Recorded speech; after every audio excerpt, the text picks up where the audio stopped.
Hello, good morning. I'm Pumazia and I'm going to talk about the movie Cinderella. Cinderella is not just a fairy tale, it's not only about magic and the glass slipper, but actually it's a very good example of how interpersonal communication is used to shape people and relationships. This movie has shown many aspects of interpersonal communication, which I'm going to talk about.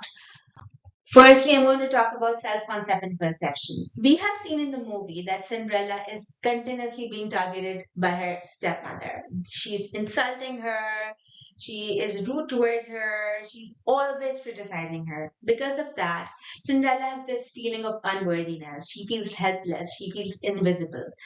And on the other hand, when Fairy Godmother came and she showed affection towards Cinderella, Cinderella started feeling hopeful. She started feeling worthy, exactly like our textbooks say about reflected appraisal. That is, we see ourselves as how people treat us.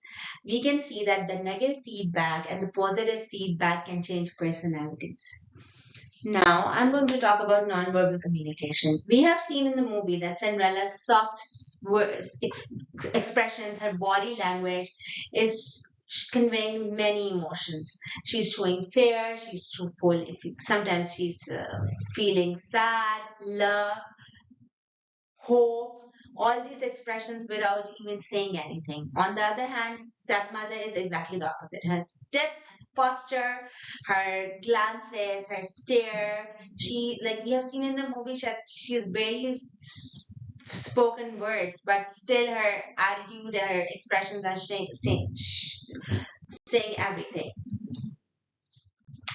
Now, conflict and emotional regulation. In this aspect, I'm going to talk about how Cinderella is avoiding conflicts. Sometimes she gets frustrated, but even like still she is dealing with it very patiently, very calmly. Otherwise, she can make her relationship more toxic with her step family, but she's not doing that. So this is telling us how emotional regulation, emotional intelligence is important. Now, I'm going to talk about the relationship stages, Nat's relationship stages between Cinderella and the prince. All these stages are shown in the movie. The first one is the initiating step. That means when they start noticing each other, when they met at the ball. Then comes the experimenting step, when they started talking, dancing, and noticing each other's personality. Then comes the intensifying step when love grew and they knew that they like each other. And the last stage is the integrating and the bonding stage when they got married and started living happily ever after.